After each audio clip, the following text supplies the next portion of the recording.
साबायखर थाबाय सारनिसिम जोंहा दंबावो थांखि जानाय बुंथिगिरि आलासि जों मोननो हादों माइनाव आफाद दुलाराय बाथौ गौथुमनि नेहाथारि मेडाम सांग्रिली बर' मेडाम बिथांखौबो गावनि गोथार सिनायथिखौ लानो खावलायबाय लोगोसे बानजा आफादनिफ्राय गांसे आर'नाइजों बरायना लानो थाखाय खावलायनाय जाबाय।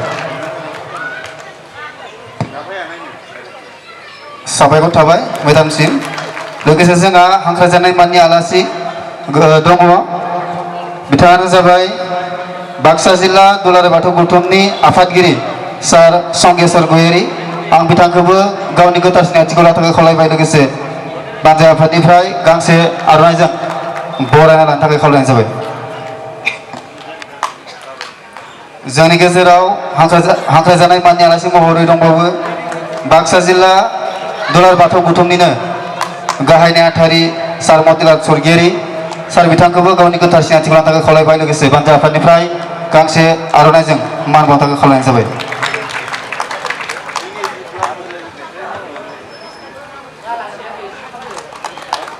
साबायखर थाबाय जोंहा दंबावो माननि आलासि हांख्रायजानाय खरगेश्वर बर' आफादगिरि बाक्सा जिल्ला बर' थुनलाइ आफाद सफैनो हायाखै सफैयाखै बिथांमोना सफैयोब्ला जों उनाव सिनायथि होगोन जानांगौ नेहाथारि बिथाङाबो गैया खोमा अब्ला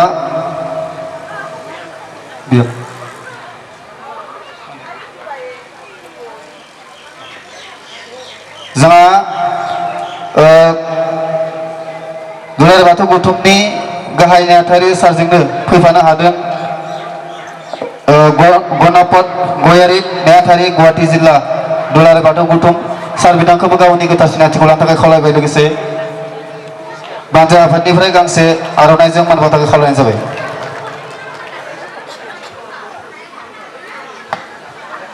जोंहा बाक्सा जिल्ला माइनाव आफादनि आफादगिरि मेडाम दंफैयो बिना दैमारि आं बिथांखौबो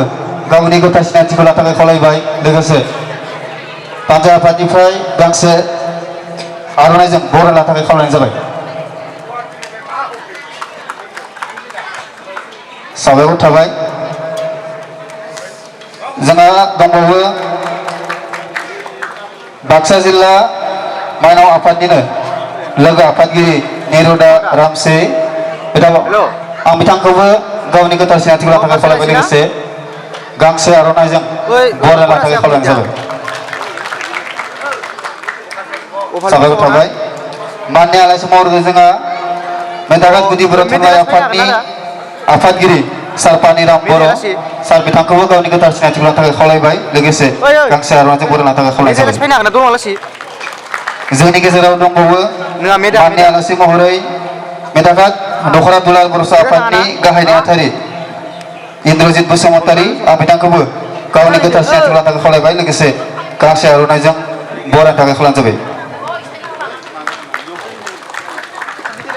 साबायखर थाबाय जोंनि गेजेराव दंबावो मेदाघाट बाजार कमिटिनि आफादगिरि सार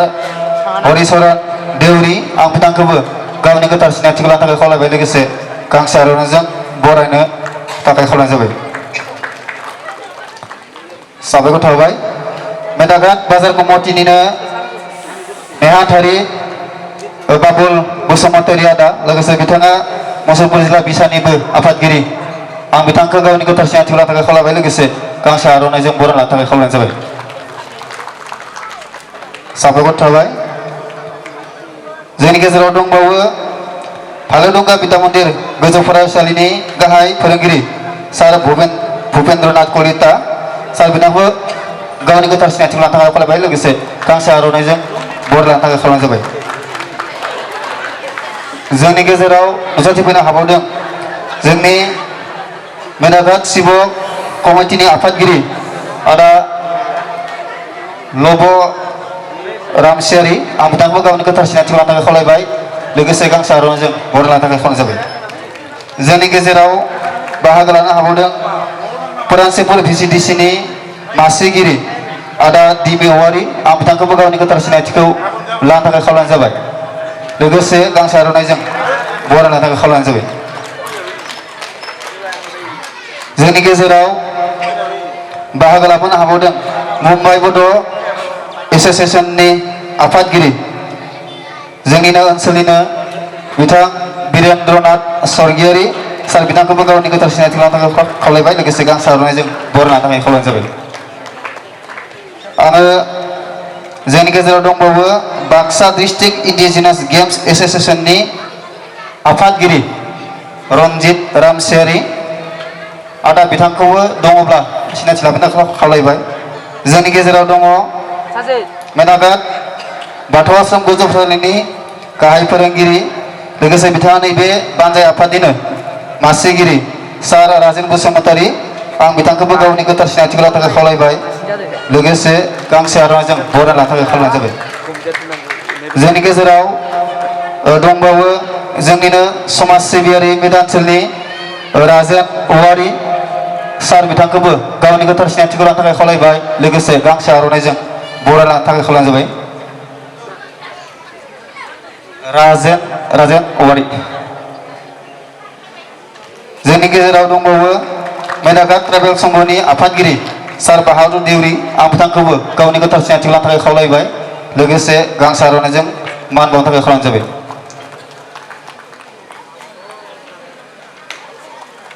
साबायखर थाबाय जोंनि गेजेराव सासे आलासि दंबावो समाज सिबियारि जयराम रामसियारि सार बिथांखौबो गावनि गोथार सिनायथिखौ लानो थाखाय खावलायबाय लोगोसे गांसे आर'नाइजों मान बावनो थाखाय खावलायनाय जाबाय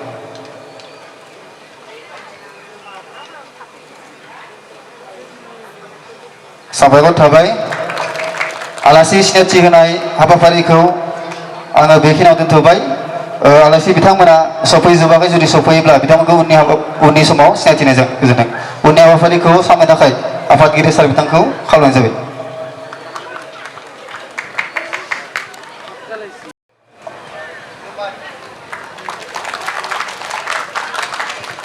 दा बिथांनि बिबुंथिखौ लाखिनो थाखाय आं आर'ज खालामनाय जाबाय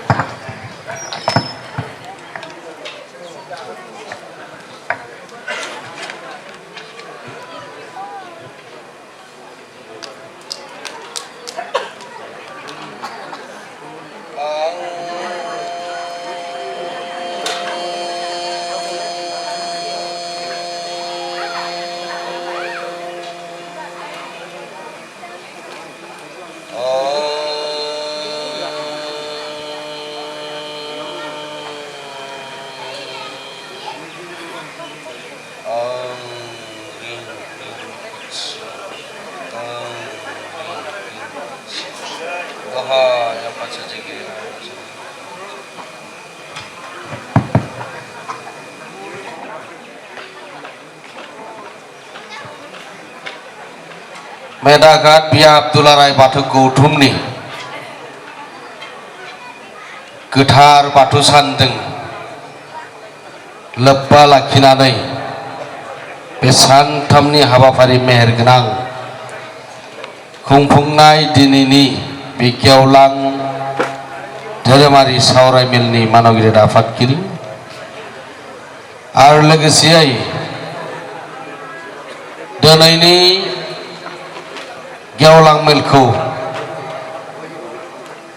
बेखेवनानै होलांनाय एमएलए भुपेन बर' बिथांनि जानानै जि बिसोर फंबाय बेखेवनानै होलांनाय बिथां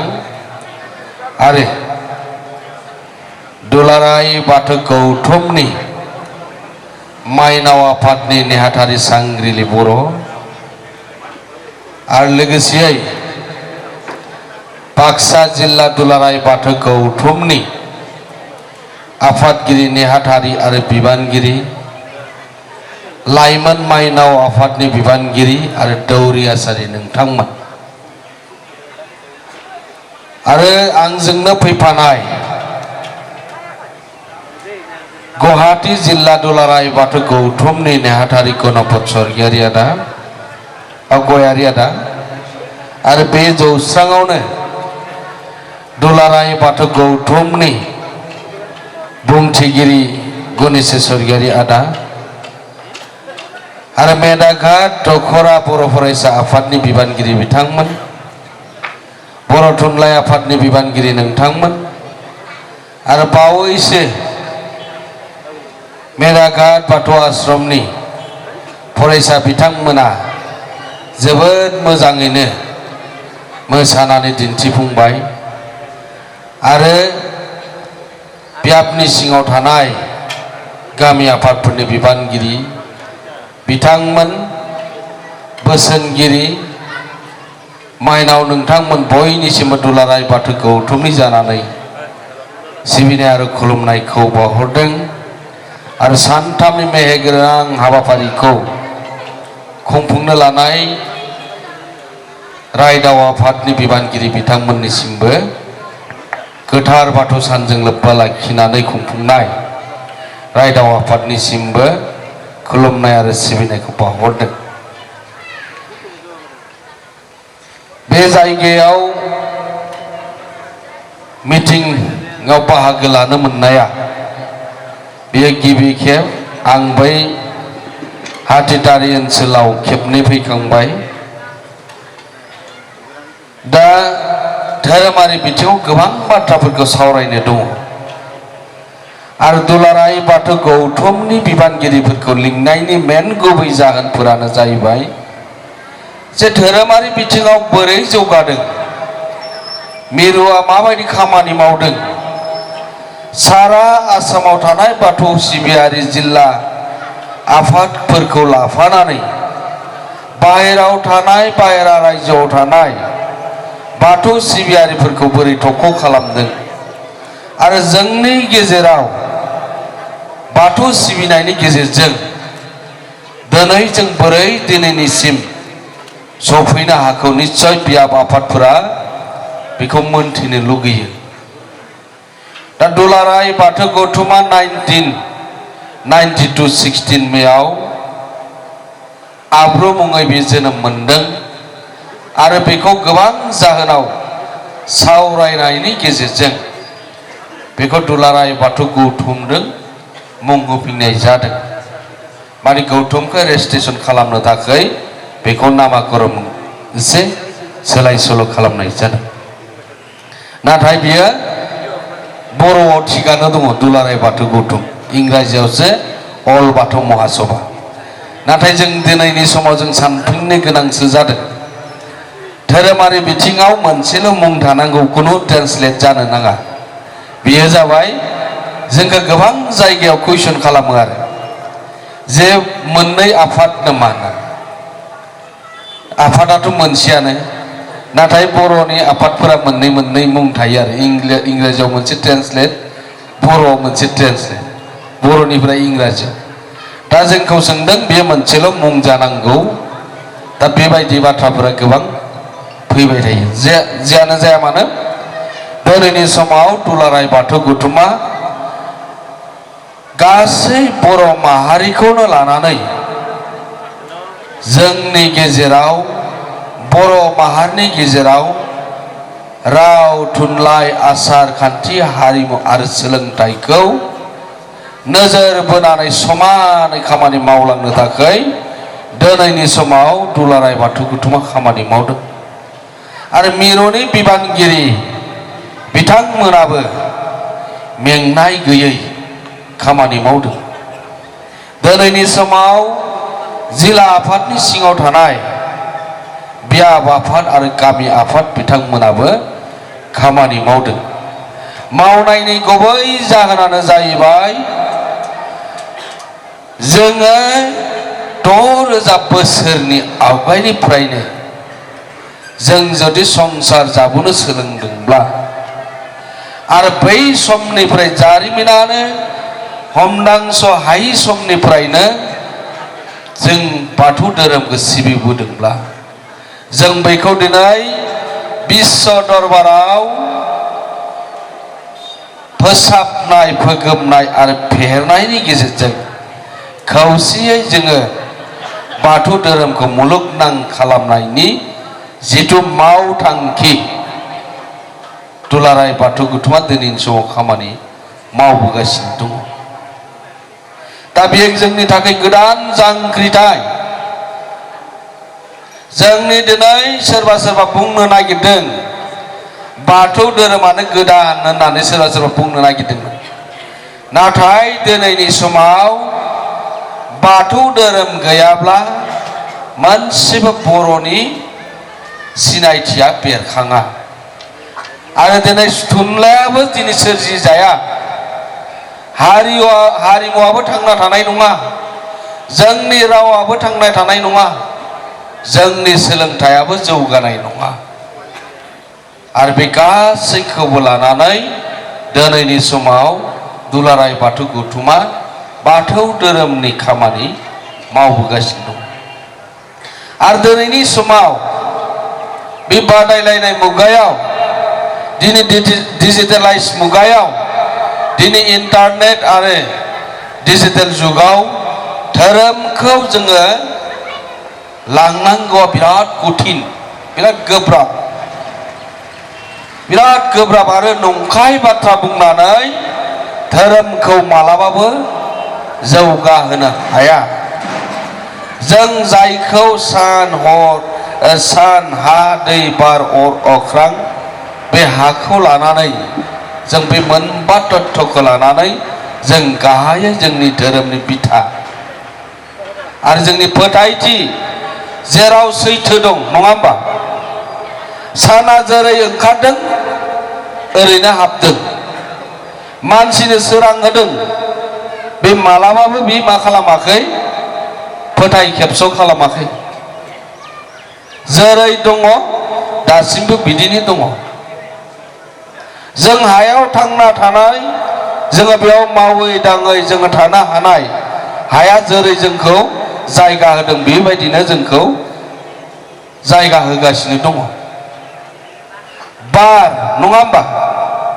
बारा जोंखौ दिनै थांना थानायाव, हां लानायाव जोंखौ जेरैबायदि मदद खालामबाय थादों, बे मालाबाबो एंसि मोनसेबो खम खालामाखै बियो गावनि खामानि मावनायखौ। जों जुदि हां लायालाखिनो 1 मिनिट जुदि थायो, जोंब्लाना जों बे मुलुगनिफ्राय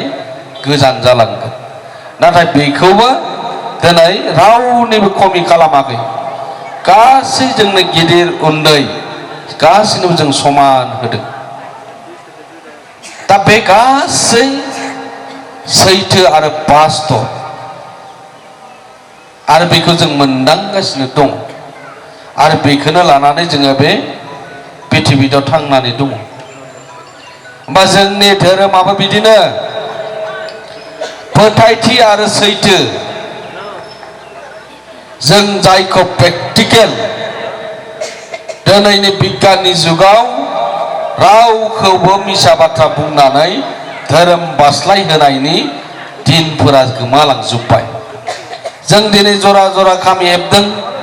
18 जरा हेबदों, नङा होमबा? बेहाय जोङो जरा जराबा खामि हेबदों। जा बेनो जोंनि महत उद्देश्यखौ जोङो बाथौआरिफोरनि गेजेराव बा मानसिनि गेजेराव जों रोखा रोखा खेंफेरथि होनो हादों। जों आलारि बाथिखौ मानो बिथिं सावो? गुबुनफोर बायदि जोङो जोंनि आलारि बाथिखौ सानजा मोखां खालामनो हागौ, नाथाय मानसिजों मानो खालामनाय जादों? जों ओरैनो खालामाखै बेखौ। जायफोरा मुर्ति फुजा खालामो बिसोरसो मुर्ति फुजाजों मोखांजों मोखां खालामो। जों मानसि, जों इसोरजों सोमोन्दो थानाय, नङा होमबा? जोंनि आर'जआ मा? गासैबो मोनथिना बिराद गोसो गोथारै जोङो दहाय मेल बेखेवनायनि आगोला आर'ज खनबाय, सोरखौ गाबज्रिदों, नङा होमबा? दा बेफोर गासैबो इसोरखौ सुंग्रिनानै हांख्रायनानै जोंनि समाजखौ, जों मानसि माहारिखौ गोजोन थासारि लाबोनो हानायनि, मुलुग संसाराव जों दङब्ला गासिबो जों मानसि हिसाबै जों खौसेयै जों मा बाथौ धोरोमखौ जों आवगायलांनांगोन। बेनिखायनो जों बर' हारिनि गुदि बाथौ धोरोम नङा होमबा आरो गुबुन धोरोम गैयामोन गेजेराव जोंहा लासै लासै लासै सोरनिबा फाव फान्दायनायाव जोंनि धोरोमखौ खोमानो नागिरदोंमोन नासयदोंमोन जोंनि गेजेरावनो गावजों गाव नांलाय खमलाय खालामनायनि परिबेसखौ सृष्टि खालामदोंमोन नोंथांमोना मोनथिगौना आं रावनिबो नाम थांखिनानै मुं लानानै बाथ्रा बुंनो सानाखै नोंथांमोना ससियेल मिडियायाव मोनदों जायफोरा दिनै 30 बोसोर आवगाय जायफोरा 40 बोसोर आवगाय बाथौ धोरोमनिफ्राय गुबुन धोरोम लादों बिथांमोना दिनैनि समाव मा बुंदों जोंबो बाथौआरिमोन जोंनि आइ आफामोना बाथौआरि दिनै बे बाथ्राखौ मानो बुंदों दिनैनि बुंनायनि मेन उद्देश्यआनो जाहैबाय दुलाराय बाथौ गौथुमा बर' माहारिनि गुदि बाथौ धोरोमखौ जोङो मुलुगनां खालामनायाव आगानसेबो फावसायाखै आरो बेखौ जोङो थाखो थाखो थाखो जों खामानि मावबोगासिनो दं दिनैनि समाव गमामायैनो जोङो दिनै राव थुनलाइ हारिमु आरो आसार खान्थि आरो सोलोंथाइखौ जों जौगाहोनो हादों नङाबा दिनै नोंथांमोननि बे जायगायाव थानसालि लुनांगौनि बाथ्राया हयथ' रावनियावबो सानखांनाय नङामोन दिनै जों मानो थानसालिखौ नांगौ जोङो गोदो गोदाय आबै आजौमोना हाग्रायाव दिनै बोसोराव खेबसे दिनै गोथार बाथौ सानखौ खुंहैयोमोन मागो दमासि फैयोब्ला हाग्रायाव थांबाय नङा होमबा फरायसालियाव खुंबाय बेयावनो जोबसैमोन दानिया मा खालामखो जोङो बेखौ जोंनि गेजेराव न'खरनि गेजेराव समाजनि जोंनि जायगायाव जोङो मा थानसालि गायसननायनि गोनांथि दङ मानो जोंनि इउनिटिखौ लाखिनो थाखाय जोंनि समाजखौ फोसाबनो थाखाय जोंनि सोलोंथाइखौ जौगाहोनो थाखाय जोंनि हारिमुखौ जों गेरेमसा खालामनो थाखाय दिनै जुदि बाथौ धोरोमा गैयामोनब्ला हारिमुवा जोबस्रांलांबाय दिनै खाम सिफुं जथा सेरजाया दिनै मानो गामि गामि दामफिननो हमदों बेबोथ' गोमागौमोन बाथौ धोरोम गैयामोनब्ला दिनै जायगा जायगा गामि गामि गामि खाम सिफुंनि रिंनाया फैफिनबाय आरो बे जोंनि थाखाय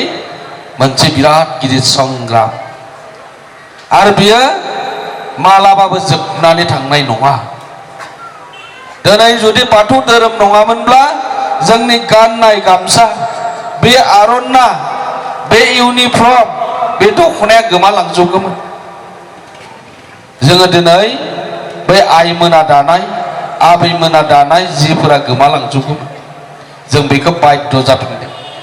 जों गेजेराव गैयामोन बर'नि मोनफ्रोमबो अर्गानाइजेसनाव नों नायदो जों प्रत्येक मंगलबाराव जोङो गामिनि थानसालि जिल्लानि थानसालि मिरुनि थानसालिफोराव जोङो गामसा गाननानै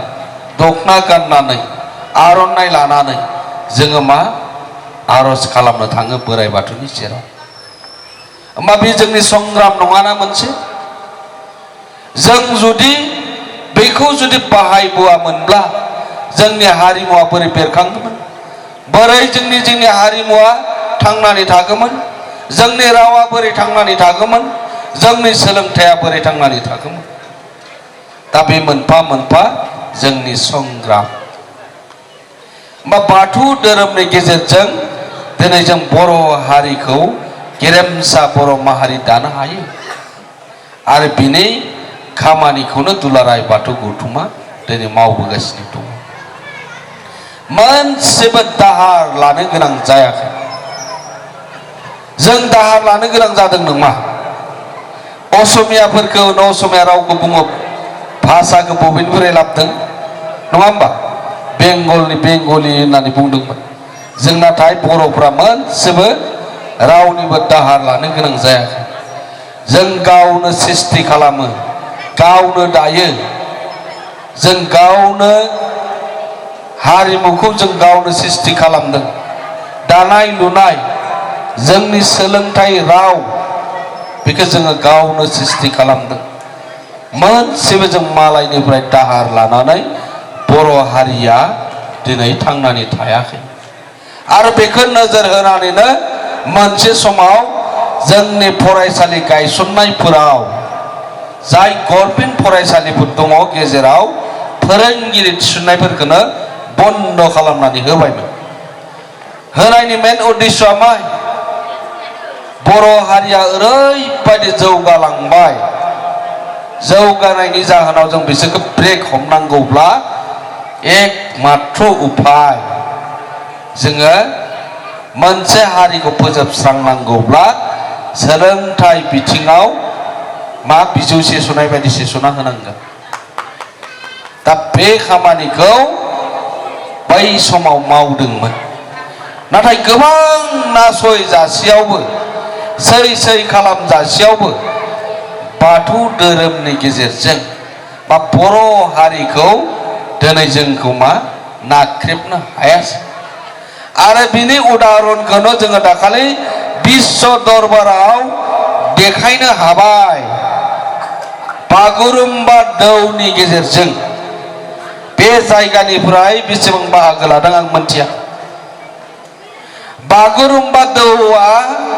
ओरैबायदि मोनसे सिङाव इसिङारि षड़यन्त्र सोलिदोंमोन बेहाय दुलाराय बाथौ गौथुमनि जानानै एक्सपार्ट कमिटियाव आंबो सासे मेम्बार 25 जनिया कमिटि मात्र 25 जनल'सो कमिटि बेहाय आरो बेहाय हारिमु आफाद आरो दुलाराय बाथौ गाहायै सिङाव खामानि मावदों मोनब्रै अर्गानाइजेसनमोन मोनसेया फरायसा आफादा माबा मोनसे टेकनिकेल उसुबिदानि थाखाय बिसोर ओंखारदों ओमफ्राय बर' थुनलाइ आफादा माखासे जाहोननि थाखाय बिथांमोना सम होनो हायासै दा बे सिङाव ओरैबायदि मोनसे जाबाय जे जोंनो मात्र 15 दिन टाइम होदों 15 दिन मोनसेबो अर्गानाइजेसना दाबो डिटेल्स सेन्सास रिपर्ट रावबो होनो हाया नाथाय दिनैनि समाव दुलाराय बाथौ गौथुमा बेखौ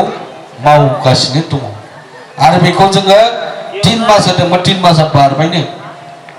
6 मासनि गेजेराव फोजोबनांगौ जोङो दा जोङो 6 मासनि गेजेराव फोजोबनांगौबा जों माखासे खामानि मावबावनांगोन धेमाजिया जोबसिगोन बिराद फार्स्टआव खामानि मावदों जोंनि थाखाय बिराद दरकार आसाम गभर्नमेन्टनि थाखायबो दरकार जागोन बिटिसिनि थाखायबो दरकार जागोन जोङो बर' हारि हिसाबैबो गोनांथि दङ जों एक्चुअल जोङो बेसेबां दंबारो दाबो बुंनो हाया जों खालि बुङो 25 लाख मालाबा बुङो 20 लाख बाथौआरिया बेसेबां जामारगोन लायो बाथौआरिया जोङो मात्र जोङो 10-12 लाख जागोन नामा बेल'थ' जानाय नङा जुदि जोंनि जनसाधारनानो 25 लाख दंबारोबा जोङो 14निफ्राय 16 लाखआव जोङो जाथारगोन आरो बेखौ जोङो 6 लाखनिफ्राय 10 लाख खालामनांगोन जों सेन्सासाव दाखालि बावैसो दुलाराय बाथौ गौथुमा दिल्लीयाव आरजियाव थांनानै माखासे गोरोन्थि जानाय जिथु बाथौइज्म लिरनो हानाय बे प्रसेसखौ दुलाराय बाथौ गौथुमानो खालामगासिनो दङमोन दाखालि बेयो कारेक्सन जानानै फैबाय दा बे कारेक्सन जानानै फैबाय आरो नाथाय बियो कलमाव एबारनो फैयाबो जानो हागौ आदार सोननाय कलमसो थानो हागौ सोरबाया सानदों एबारनो कलमाव फैखाथारसिगोन नामा एबार जानाय नङा नेक्स्ट सेसनफोराव जानो हागोन नेक्स्ट मोनसे माबायाव जे जोङो बाथौ इजम होननानै हाबगोन नाथाय जोङो बेयाव साबैसे बाहायगोन एबार दुलाराय बाथौ गौथुमा जेसेबां मेल मिटिं खालामदों जोंनि बिबानगिरिफोरा बुंबोबाय थादों एबार जेनेरेल सेन्सास जायोब्ला बाथौ होननानै लिरनांगौ बे बाथौ धर्म होननाय दङमोन जोङो धर्मखौ दाननाय जादों जों ओरैनो धोरोमारि नंखाया होमबा बाथौआ मोनसे धोरोमारिखा मानो धर्म होबावनांगौ होननानै जों बे बाथौल' होनाय जादों दा बेनिखायनो खावलायदों बयखौबो जोंनि फोरोंगिरिफोरा मोनगोन सोरबा अंगनाबादि सेन्टारनि वार्कारफोरा बेफोरखौ खामानि मावनो जायगा जायगा हयथ' बिथोन मोनगोन गभर्नमेन्टनिफ्राय बिथांमोना नोजोर होनांगोन आरो गामि आफादनि आफादगिरि नेहाथारि आरो जिल्लानि बिबानगिरि बियाबनि बिबानगिरिफोरा नोजोर होनांगोन गासै मेल मिटिंआवनो सेन्सासनि बाथ्राखौ गुरुत्व होनाया मोजां होमब्लानो बे सेन्सासाव जोङो 10निफ्राय 16 लाख बाथौआरिफ्रा एबारनो खेबसे लागिनो जुदि थाङोब्ला जोंखौ आरो रावबो हमथानो हानाय नङा आरो बेनि खामानिखौनो दुलाराय बाथौ गौथुमा मावदों सेन्सासाबो बिराद मोजां खालामदों नैबे गामिया लामाया फाखा दंना नङा टयलेट दंना नङा दंना गैया आरो नोङो मा नोंनि न'खराव खैजोन दङ हौवासा खैजोन हिनजावसा खैजोन आरो जोंनि सोलोंथाइया बेसेबां न'खरा माबायदि अबस्था बे गासै डिटेल्सखौ लानाय जादों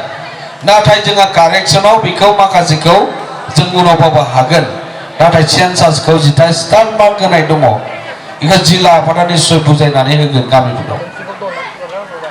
दा जोङो बे सेन्सासखौ बेबायदि लांनाय जादों दा ओंखायनो बयखौबो खावलायबाय सेन्सासखौ खालामनायाव गासै जोंनि गामि आफाद आरो न'खरनि जोंनि सोद्रोमा बिथांमोना बेखौ दायित्व लानानै जाफुंसार खालामनांगोन बे मोनसे बेनि उनाव दुलाराय बाथौ गौथुम हिसाबै थांनाय 21 GI टेग जाबाय 21 GI टेगआवलाय मा मा दङमोन मोनथिगोना सोरबा मोनथिगौ बिनि गाहायावनो मा मा दङमोन जोङो गाहायाव जों गाननाय जोमनायखौ सिन्था खालामनाय जादोंमोन जोंनि दखना जोंनि आर'नाइ जोंनि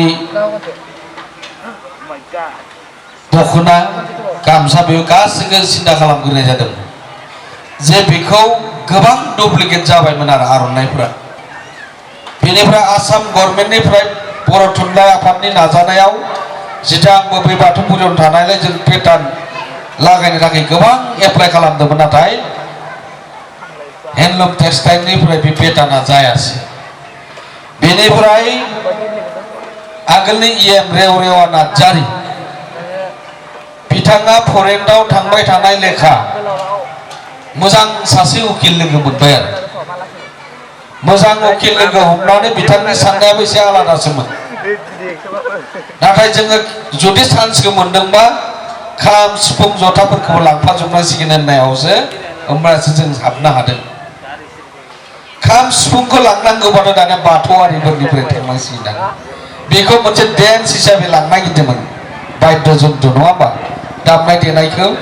दा बेथ' गाहायै जोंनि आर'जआव खेराइ गारजा जोंनि खेराइ मोसानायावसो बाहायजानाय बेखौ बे बिथिङाव लांनायाव जिथा जोङो रिसार्च खालामनो फैनायाव थाल मोनबाय बेथ' बे ओरैसो बाहायजायो बिनि अरिजिन बबेयाव दामो माबायदि बाहायो सिफुंखौ माजों दानो खामखौ माबायदि बानायो बबेयाव बानो दा बेखौ बाहायनायनि गासै बाथ्राफोरखौ खालामनो गोनां जानायाव एसे हाखु दाखु जानायाव एसे गोरोन्थिबो जालांदों लिरनायफोरा सर्ट टाइम जादों बेयावसो जों मोनथिदों माखासे दावगाबायमोन बेनि उनाव 21 GI टेगआ जानानै फैबाय थांनाय सरकारनि दिनाव दा बेनिनो गासैबो बाथौनि बाहायजोबनाय बांसिन दं खाम सिफुं जथा सेरजा आरो जोङो दिनै बाथौआरिफोरासो गोखा गोखै जायो नङा होमबा गोखा गोखैखौ बाथौआरिया बांसिन जायो गुबुनफोरा बेनि पालन खालामा बैसागो मोसाया जों बाथौआरिफोरासो बैसागो पालन खालामो जोंनिया सेथि फोरबोआनो जाबाय बैसागो दा बे गासैखौबो नायोबा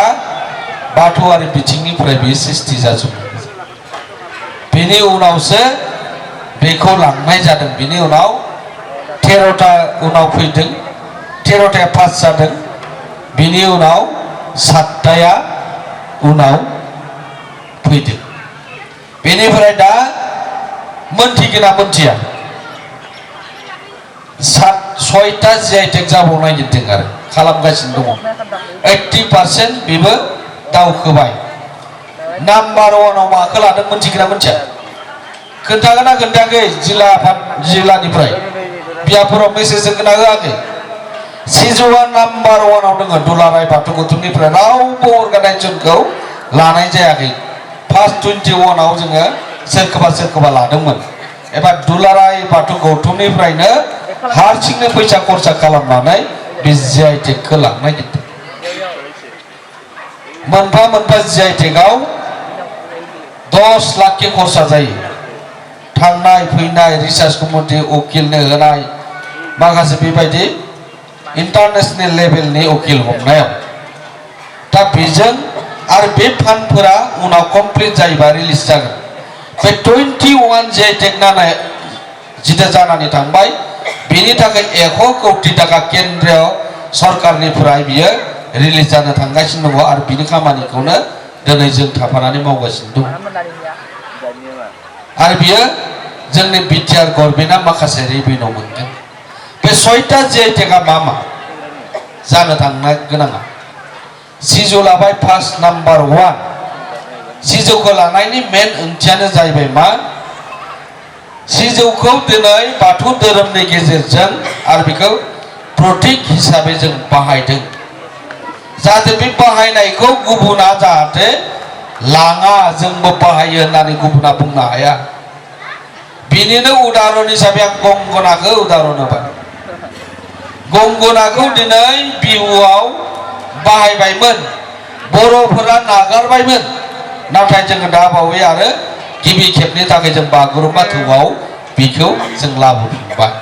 GI जानाय होमब्ला दिनै जोंनि आगजुफोरखौ गुबुनाबो लांनो थाखाय गोबां षड़यन्त्र खालामगासिनो दङ जोंनि आगरफोरखौथ' मालाया खावबायमोननो नाथाय दिनै GI जानायनि उनाव बियो माखासेखौ हानाय नंला बेनिखायनो सिजौखौ दिनै बर'फोरा बर' न'खरावनो सिजौ बिफां मोनो होननानै बेखौ जों लिरनाय जादों धोरोमनिफ्राय एसे खेंस्लायै लांनाय जादों नङाबा बेखौ गुबुना जोंनि होननानै लानो हागौ मानो होनबा बे मुलुगाव जेरावबो सिजौखौ मोननो हायो नाथाय जोङो बर'फोरा बेखौ प्रतीक हिसाबैसो बाहायदों आरो बेखौनो जोङो GI खालामनांगौआ गोबां गोनांथि दं होननानै खालामनाय जादों दा बेनि उनाव जोङो गाम्बारि खामफ्लायाबोथ' गोमानि जेबो नङा होमबा दा जों बुंदों बे GI जागोननि गेजेरजोंनो जों बुंदों जोङो न'खरसेयाव गंफा गाम्बारि खामफ्लाया थानांसिगोन थानांगोन ना थानाङा जों लेखायावल'सो गाम्बारि खामफ्लाय होनबा जागोन ना जानाय नङा जोंनिखौ जों मानो खोमानो आं बेनिखायनो बुंदों जों मालायनि मोनसेबो दाहार लानानै बर' हारिया दिनैनि समाव संसार जाबोआखै जोंनिखौसो गुबुना लांदों आरो बे लांनायखौ जों बन्द खालामनो हागोन एकमात्र GI नि गेजेरजों जोङो गोथार जुलियाव बाहायो बिसुखि फानायाव बाहायो जोङो मोजां हाबाफारिफोराव जों बाहायो जों बेखौ बेनिखायनो गाम्बारि खामफ्लायखौ जाहाथे जोंनिफ्राय गुबुना दा लांथों बेनि उनाव जोङो थुंग्रि लादों थुंग्रियाथ' बिराद गोमासै नङा होमबा जों खालि दाहाल थुंग्रि नङा होमबा दा आङो दाहाल थुंग्रिखौ दाखालि पुनियाव थांबाय आङो पुनिनि बेसेबां 500 बोसोर जानायनि शिवराजनि बे बाउन्डारियाव नुना फैबाय आङो दाहाल एबसुनि लग'आ एकदम आगोलनो एबसुआथ' जों बारा गोबाव जायाखै बे दाहाल थुंग्रिखौ होनाय नाथाय बिसोर 500 बोसोर सिगांनिनो बे बाउन्डारियाव होनानै दोनदों दाहाल थुंग्रि एखे मोनबायानो दङ टुटपुराबो नायदो होमबा बेनिखायनो साननो गोनां जादों थुंग्रिखौ जोङो बिराद गोथारथि नङा होमबा जों गोदो दावहा दा दिनैनि समाव सोरबा बुंनो नागिरगोन जोङो दाउसा फारौ हाथारनोसो थुंग्रिखौ लादोंमोन नामा न'खर बे नङा खिन्थु गोरोन्थि बिराद गोथारथि आरो बर'नि नेरसोन बियो सिनायथि बेनिखायनो बेखौ बे थुंग्रिखौ जोङो GI खालामनांगोन नङाबा बेबो गुबुना लांनो बारा सम जानाय नङा दाखालि बावैसो सावथाल आरो बर'जों गन्डगल जाहां जाहां जादोंमोन नङा होमबा दा बेयाव जोंनिनो सोरबा सासेया